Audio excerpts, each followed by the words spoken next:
오전에 우리가 읽은 말씀, 우리가 살펴본 말씀, 밭에 감추인 보화, 극히 값진 진주 하나, 천국에 대한 이야기죠. 그리고 우리 죽음에 대한 이야기입니다. 사실 이게 참 중요한 부분인데 우리가 간과하고 지나갈 때가 참 많아요. 반드시 우리가 죽는다는 것, 그리고 말세가 있다라는 것을 우리가 알면서도 그것을 깨닫지 못하고 혹은 잊어버리고 더 중요한 일들이 많아서 그것을 놓쳐버리고 살아갈 때가 참 많다라는 것입니다. 그래서 여러분, 오늘 이 시간 이것을 꼭 붙들고 주님 앞에 나아가는 우리 모두가 될 수 있기를 간절히 소망합니다. 특별히 오늘 우리가 읽은 말씀 51절을 우리 같이 한번 읽어봅시다. 13장 51절 같이 읽겠습니다. 이 모든 것을 깨달았느냐 하시니 대답하되 그러하오이다. 아멘. 자, 주님이 제자들에게 물어보십니다. 이 모든 것을 깨달았느냐? 이것을 너희들이 아느냐? 이것이 무슨 의미인지, 또 우리가 어떻게 살아야 하는 것인지 이것을 깨달았느냐? 하고 물어보십니다. 그래서 오늘 우리가 깨달아야 할 것이 무엇인지, 그리고 이것을 깨달은 사람은 어떻게 살아야 할지, 이것을 함께 생각해 보면서 오늘 말씀을 붙들어 보기를 간절히 소망합니다. 마태복음 13장은 비유가 많이 나와요. 7가지의 비유가 나오는데요.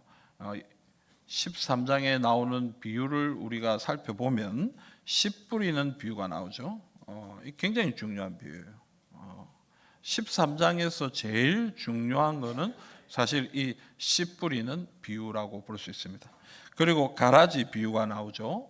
겨자씨 비유, 그리고 누룩 비유, 보화 비유, 진주 비유, 그물 비유, 이렇게 총 7가지의 비유가 나옵니다. 근데 여러분, 이 전부 다 7가지의 이 말씀들이 얘기하고 있는 것은 무엇이냐면요, 천국, 하나님의 나라, 종말에 대한 말씀들입니다. 특별히 오늘 우리가 오후에 읽은 이 본문에 나오는 그물 비유 같은 경우는 더욱더 분명하게 이 마지막 때에 대한 말씀을 하고 있습니다. 그물에는 많은 물고기가 잡히지만 물가로 와서 어떻게 한다고요? 좋은 것은 그릇에 담고 좋지 못한 것들은 내버린다, 이렇게 얘기한 거예요. 여러분, 이게 무슨 얘기입니까?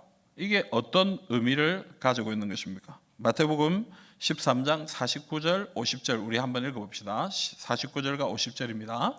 세상 끝에도 이러하리라. 천사들이 와서 의인 중에서 악인을 갈라내어 풀무불에 던져 넣으리니 거기서 울며 이를 갈리라. 아멘. 자, 여러분, 세상 끝날에 있을 일입니다. 어떤 일입니까?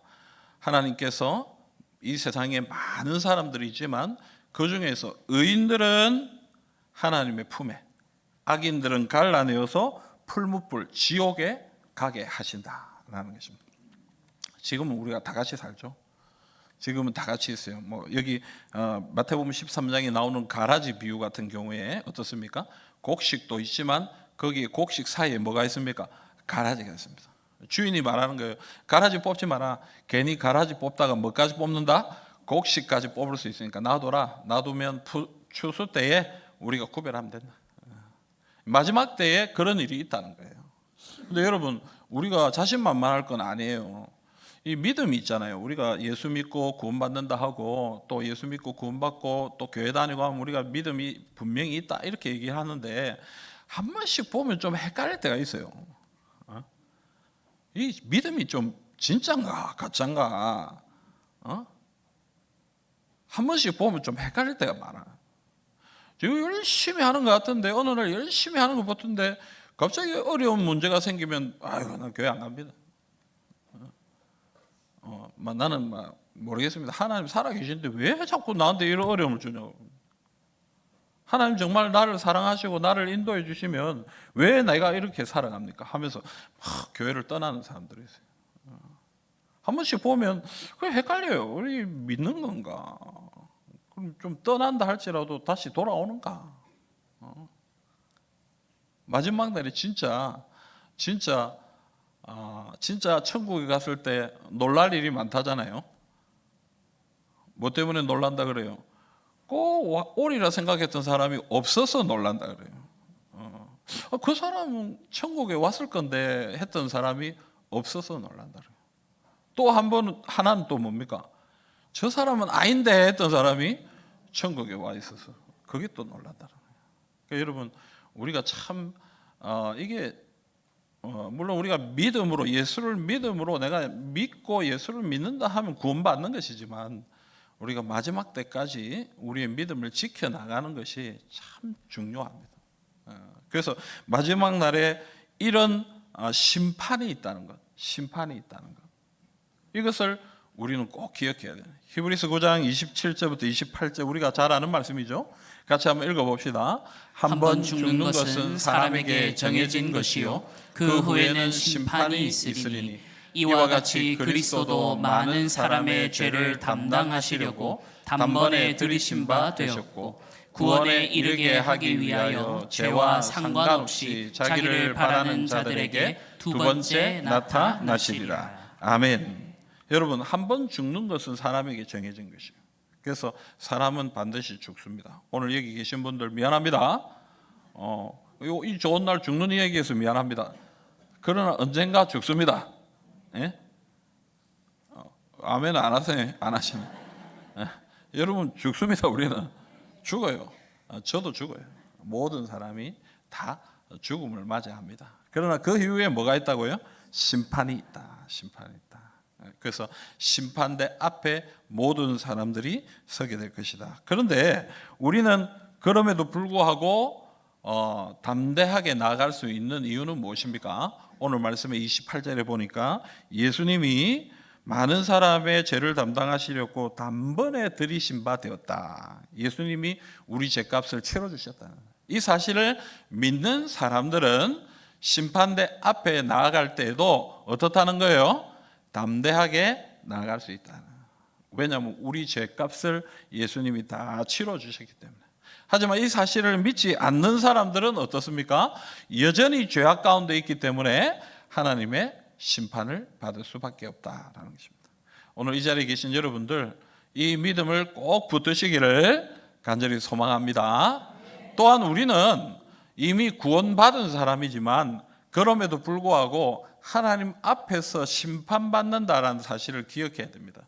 내가 이 세상에서 어떻게 살았느냐, 주를 위해 살았느냐, 살지 못했느냐에 따라서 달란트 주인 앞에 남겨드리는 것이 있느냐 없느냐에 따라서 하나님 앞에 심판이 있다, 판단이 있다. 이것을 기억해야 돼요.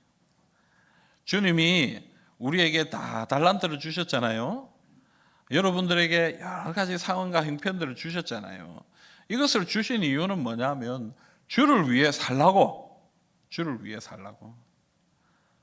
그런데 우리가 하나님으로부터 받은 것들을 가지고 주를 위해 살지 못하면 하나님 앞에서 칭찬받지는 못할 거예요.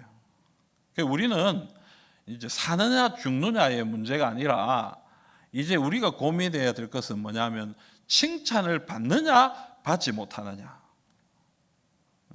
요한계시록 말씀에 보면 아시아 7교회 있잖아요, 그죠? 그 교회 어떤 이야기가 나와요? 칭찬이 나오는 교회가 있는가 하면 책망이 나오는 교회가 있고 칭찬과 책망이 동시에 나오는 교회가 있는 이런 것들을 보잖아요. 여러분 우리의 삶이 하나님 앞에 갔을 때 칭찬만 받을 수 있다면 얼마나 좋겠습니까? 착하고 충성된 종아 참 잘했다. 응? 네가 작은 일에 충성했구나. 네가 참 열심히 살았구나. 어떻게 보면 참 인간적으로 연약하고 힘이 없고 나약했지만 그러나 그런 어려운 중에도 최선을 다해서 나를 위해 살았구나. 그런데 하나님이 은혜를 주셨는데도 불구하고 나는 뭐 이것밖에 안 되고 우리는 뭐 이 정도밖에 안 되고 이거 가지고 뭐 하라고 이거 가지고 뭐 할 수 있다고 하면서 에이 그냥 우리는 막 그냥 적당히 시간만 때우다고 가자. 하나님이 책망하실 수밖에 없다. 사랑하는 성도 여러분, 우리에게 어느 정도의 시간이 남아 있는지 또 하나님 우리에게 얼마나 많은 것들을 주셨는지 다 각자는 다르지만 우리에게 주어진 그 하나님의 은혜를 붙들고 믿음으로 주님 앞에 나아갈 수 있기를 간절히 소망합니다. 그래서 우리는 이 칭찬의 심판, 판단 때 앞에 설 것을 기억하고 주님 앞에 전심을 다해서 살아가시는 하나님의 백성들이 되시기를 간절히 소망합니다. 오늘 제가 오전에 여러분들이 일하시는 거 보니까, 열심히 하시는 모습 보니까 잘하고 계세요. 지금처럼만 하면 될 것 같아요. 지금보다 나빠지면 안 돼. 지금처럼 하고 더 잘하려고 노력하면 충분히 하나님 앞에 칭찬받는 그런 일꾼들이 안 되겠나, 이런 생각들이 듭니다. 아멘입니까? 예, 눈 감고 아멘하는 사람 누굽니까? 눈은 감아도 아멘을 해서 내가 봐줍니다. 제가 오늘 들어오면서 제가 집사람한테 그랬습니다. 야, 나도 잠이 오는데 앉은 사람은 얼마나 대단하겠노. 설교하려고 나오는 내가 너무 잠이 오는데. 그래도 여러분 좀 잘 들으시기를 바랍니다. 자, 근데 여러분 오늘 이 말씀이 있잖아요. 마태복음 13장이 전부 비유잖아요. 비유의 말씀. 이 비유가 이 원어의 뜻을 보면은 수수께끼라는 의미가 있고, 또 하나는 비교라는 의미가 있습니다. 그래서 예수님이 이 비유로 말씀하시는 이유는 뭐냐면은 누군가에게는 어떻게 하시는 거예요?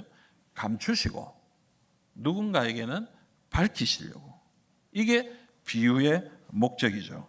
마태복음 13장 34절부터 35절 우리 한번 읽어봅시다. 예수께서 이 모든 것을 무리에게 비유로 말씀하시고 비유가 아니면 아무것도 말씀하지 아니하셨으니 이는 선지자를 통하여 말씀하신 바 내가 입을 열어 비유로 말하고 창세부터 감추인 것들을 드러내리라 함을 이루려 하심이라. 아멘. 여러분, 비유로, 내가 지금부터 비유로 말한다, 이렇게 얘기해요. 왜냐하면 이것은 비유로 말하여서 감추인 것들을 드러내려고 한다. 예수님이 사역하시면서부터 반대자들이 많이 일어났어요. 특별히 바리새인들, 서기관들, 뭐 이런 종교 지도자들, 정치적 지도자들은 예수님을 아주 싫어하고 그를 핍박했어요. 그래서 예수님이 이런 반대자들이 일어남과 동시에 뭐 어떤 말씀을 많이 전해요? 이 비유의 말씀을 많이 전했다. 이유는 무엇입니까? 반대자들에게는 알아듣지 못하게, 하지만 마음이 열린 자들에게는 알아들을 수 있도록 그렇게 복음을 전하려고 그렇게 한 것이죠. 조선시대 후기에 허균이 있었다고 하는 이 홍길동전 있잖아요. 홍길동전. 이 홍길동전의 내용은 어떻습니까? 아주 재밌는 뭐 그런 소설적 내용들이 있습니다만은 사실 그 안에는 뭐가 들어 있습니까? 그 당시의 시대 비판, 신분 제도에 대한, 아버지를 아버지라 부르지 못하고 형을 형이라고 부르지 못하는 그런 어떤 신분 제도에 대한 비판, 그리고 부정부패, 백성들의 것을 뺏어 먹고 하는 어떤 관리들의 잘못, 그런 것들을 지적하기 위해서 직접 이렇게 얘기하는 것보다는 어떻게 해요? 돌려서 은연중에 소설로 이런 것들로 사회 문제들을 지적한 것이죠. 그래서 예수님의 말씀도 어떤 면에서는 그런 의미가 있습니다. 예수님을 반대하는 사람들에게는 들리지 않도록, 하지만 마음이 열려서 예수님을 향하여 사모함을 가진 사람들은 그 말씀이 들리도록 하는 것이 바로 이 비유의 목적이다라는 것이죠. 그래서 마태복음 13장 16절부터 17절은요, 이 비유를 깨닫는 사람들에 대해서 이렇게 얘기합니다. 같이 한번 읽어봅시다. 그러나 너희 눈은 봄으로 너희 귀는 들음으로 복이 있도다. 내가 진실로 너희에게 이르노니 많은 선지자와 의인이 너희가 보는 것을 보고자 하여도 보지 못하였고 너희가 듣는 것들을 듣고자 하여도 듣지 못하였느니라. 아멘. 자, 여러분, 봄으로, 눈은 봄으로, 귀는 들음으로 복이 있다, 이렇게. 그러니까 우리가 하나님의 말씀을 보고 듣고 깨달을 수 있는 것이 뭐라고 얘기하는 거예요? 하나님의 복이다. 많은 사람들이 선지자 의인이 너희가 보는 것들을 보고자 해도 보지 못하고 듣는 것을 듣고자 해도 듣지 못했다. 하지만 너희들은 이것을 깨닫고 이것을 듣고 이것을 믿고 있다. 그러니까 너희가 참 복이 있다. 여러분 복이 있습니까? 대답이 시원찮네요. 그 복보다는 다른 복을 좀 받고 싶습니까? 여러분, 하나님 우리에게 복을 주셨어요. 어떤 복을 주셨어요? 이 말씀을 깨닫는 복, 예수님을 믿을 수 있는 복, 복음을 깨달을 수 있는 복. 비유로 예수님께서 비유로 감추이시면서 말씀해도 그것을 깨달을 수 있는 복, 그게 하나님 복이다. 오늘 여러분들에게 이 복을 주셨음으로 인하여 하나님께 감사하시기를 바랍니다. 그리고 오늘 오전에 222명 우리 교회를 다녀가신 분들이 이 복을 받도록 기도하시기를 바랍니다.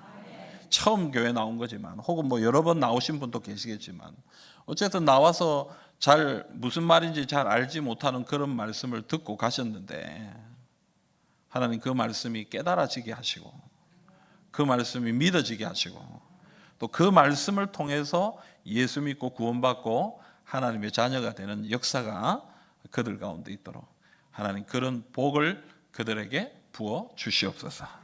여러분 이 믿음으로 기도하시는 이번 한 주간이 되시고 또 우리는 이미 이 복을 받았음으로 인하여 하나님께 감사하시기를 주님의 이름으로 축복합니다.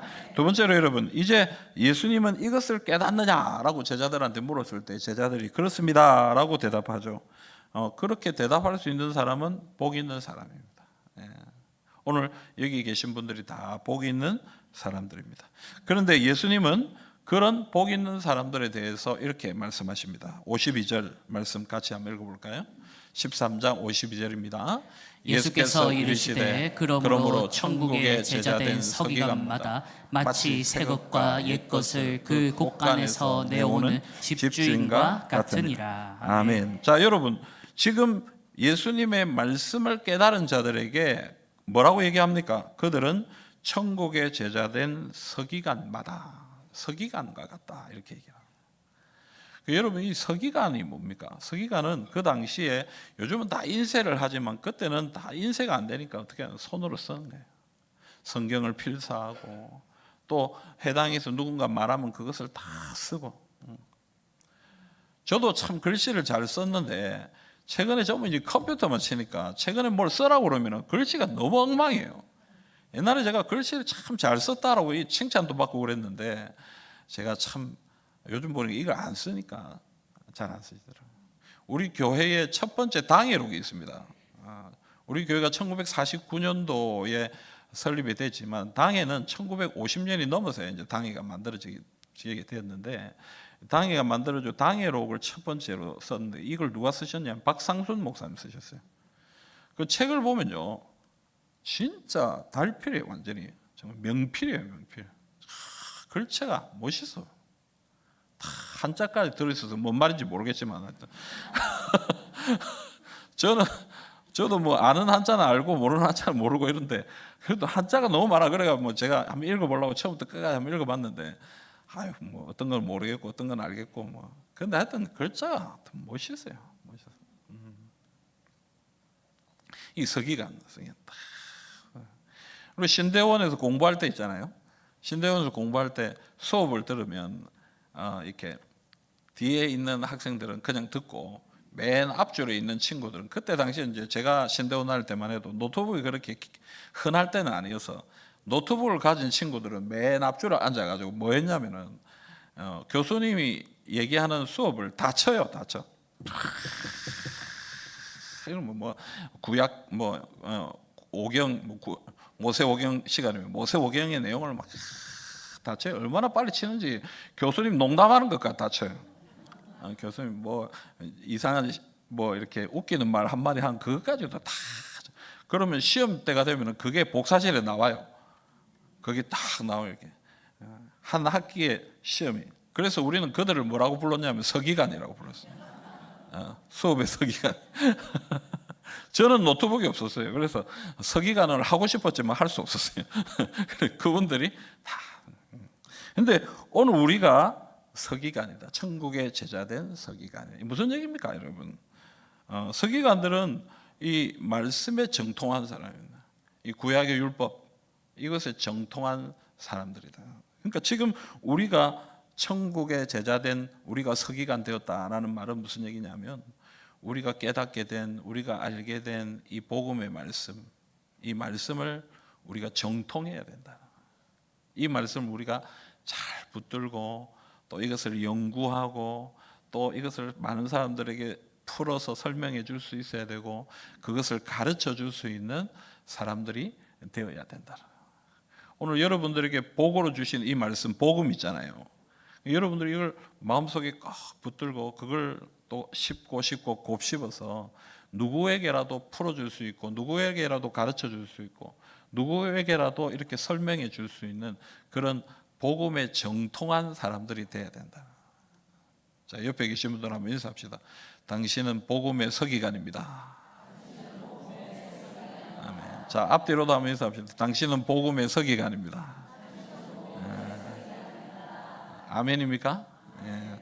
두 번째로 여러분 오늘 집주인에 대한 이야기를 하잖아요. 곳간에서 마치 새것과 옛것을 그 곳간에서 내오는 집주인과 같다 이렇게 얘기하잖아요. 여기서 이 곳간은 헬라어로 테이사우로스라는 뜻인데 이 단어인데 이 테이사우로스라는 이 단어에서부터 뭐가 나왔냐면 treasure라는 이 영어의 보물이라는 단어가 나왔어요. 곳간에 뭐가 있어요? 꽃감이 있잖아요. 안 그래요? 여러분 곳간에 꽃감 있잖아요. 맛있는 게 있잖아요. 맛있는 게. 그래서 곳간 열쇠는 누가 가지고 있습니까? 예, 제일 어머니 혹은 뭐 맏며느리 이런 분들이 가지고 계셔요. 그 여러분 교회의 부엌 열쇠는 누가 가지고 있습니까? 김두열 장로님 가지고 있습니다. 근데 좀 전통 있는 교회들이 이런 데 가보면요 그 선임 권사님이 가지고 있는 교회들이 많아요. 그래가 함부로 부엌을 못 써요. 우리가 제가 선교단체 할 때 이 교회 저 교회 가보면요 부엌 좀 씁시다 이러면 뭐 집사님이 그 관리하는 집사님 큰일 납니다. 안 됩니다. 그런 데는 전통이 좀 있는 거예요. 역사가 있고 전통이 있는 교회들은요 권사님이 함부로 부엌을 안 내놔줘요. 곳간. 근데 여러분 우리 교회는 그래서 그 부엌 열쇠 가지고 싸우고 그러진 않죠? 예? 그러면 안 됩니다. 예. 누구라도 쓸 수 있고 누구라도 할 수 있고 그래야 됩니다. 예. 근데 어쨌든 여기 나오는 이 곳간이라는 것은 보물로 가득 차. 이 보물은 뭘 말하는 것입니까? 복음. 하나님 말씀.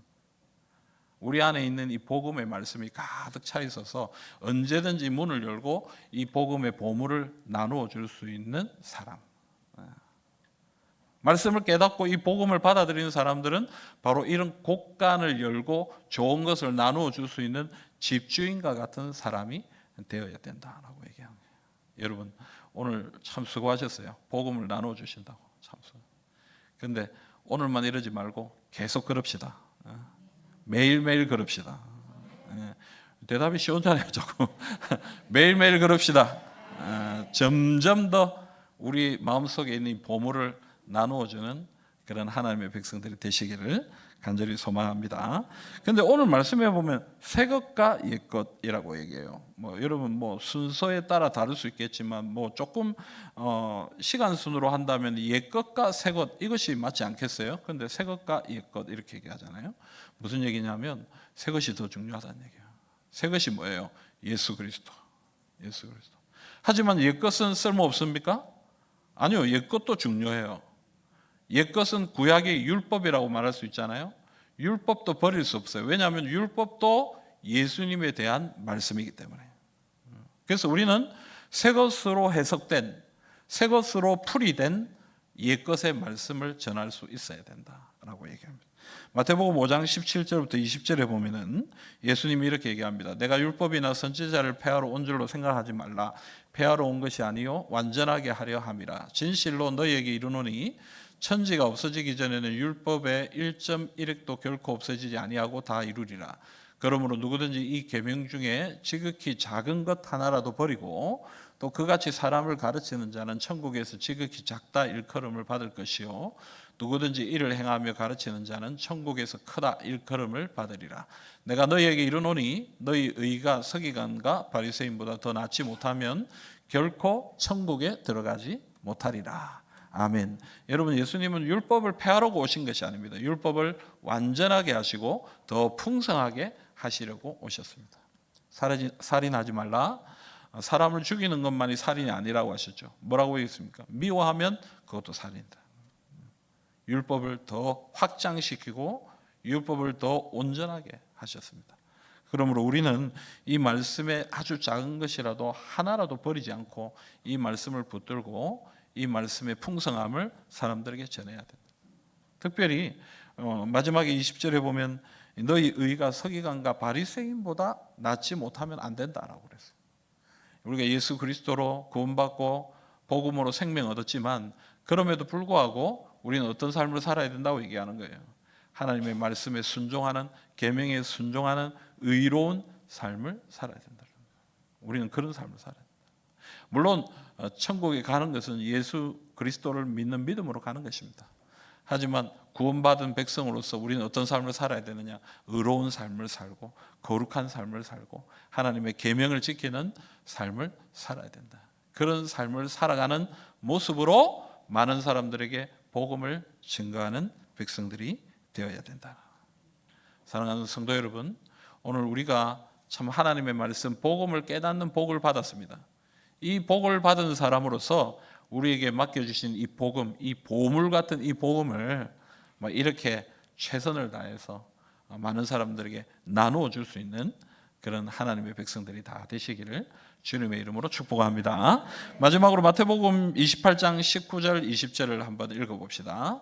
그러므로 너희는 가서 모든 민족을 제자로 삼아 아버지와 아들과 성령의 이름으로 세례를 베풀고 내가 너희에게 분부한 모든 것을 가르쳐 지키게 하라. 볼지어다 내가 세상 끝날까지 너희와 항상 함께 있으리라 하시니라. 아멘. 자, 여러분, 우리가 해야 할 일이 무엇입니까? 이 복음을 전하는 것이죠. 그런데 전에도 말씀드렸지만 이 복음을 전하는 것은 그냥 예수님만 전하는 것이 아니라 그들을 제자로 삼아야 된다. 초도의 설교 처음에 제가 말씀드렸지만 이제 우리 물론 더 다양하게 많은 분들을 우리 기도의 제목으로 삼고 전도를 해야 되겠지만 조금 더 집중하자면 오늘 오신 222명을 마음에 품고 남은 한 해를 섬겼으면 좋겠어요.